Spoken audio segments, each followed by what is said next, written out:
I have some exciting news. I just celebrated my 1-year wedding anniversary. Woo! This guy doesn't give a shit. All right.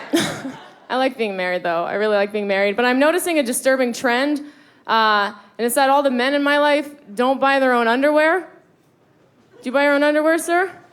Yeah, you're so woke. Good for you. I don't know what it is. I started noticing it as a kid when, like, the only present my mom would get from my dad was, like, a jumbo pack of Jockeys.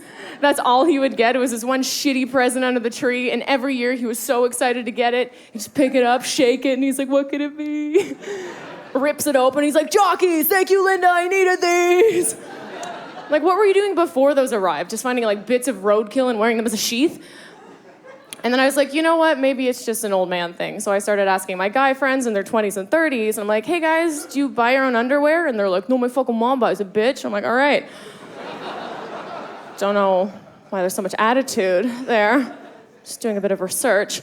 And the real reason why I'm talking about, like, the hot topic of men's undies, controversial stuff, it's because I honestly don't think that anybody's purchased my husband underwear in the past 12 years. Like, not his mom or his dad, not ex-girlfriend, not even himself, because every single pair of his boxer briefs, giant crotch hole right here. Like, what is that? Not like a little hole, like, oh, I better sew that up, but like a big hole, like my dick's made of acid. You know what I mean?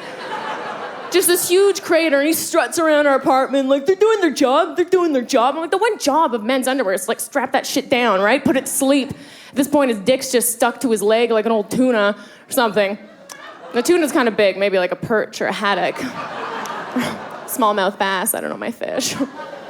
It's just such a double standard. Like, there's, like, cute ladies in the front row. You're probably wearing, like, the nicest little lace undies right now. You never just have, like, a lip hanging out like, hey, what's up, want a party?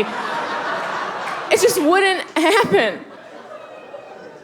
Because at this point, his underwear aren't even underwear. They're just like Hobo Joe's crotchless panties. Are there any baseball fans in the crowd? Do you guys know what sports are? Any baseball fans in the crowd? One guy. The rest of you have never heard of the thing. Great, cool. I don't give a shit about baseball. I don't. I spent some time in Toronto, lived there for about 10 years, and the team there is the Toronto Blue Jays. Again, don't give a shit about the Jays, but I finally started going to a bunch of Jays games because I realized it is the most acceptable and appropriate way to get drunk during the day. Who's with me, right? That's why you go. Just get hammered at 1 p.m., it's great. But I don't know if you heard about this, the Toronto Blue Jays actually paired up with Victoria's Secret to start making, like, sexy shirts for girls to wear to the games to promote female attendance, which is a bad idea. Because when I go to the games now, there's just a bunch of confused women walking around in these slutty shirts that say things like, I'm a great catch. Or like, take me home from the ball game. Or my personal favorite, the Toronto Blue Jays now have a shirt that just say, I love BJs. Are you just okay with this, some of you? Some of you are like, this guy's like, yeah. That's bullshit. I'm like, I would never wear one of those shirts, so I actually went out and made my very own t-shirt that just said, I will eat your foul balls. Yeah! Because I'm a lady. It's raised right.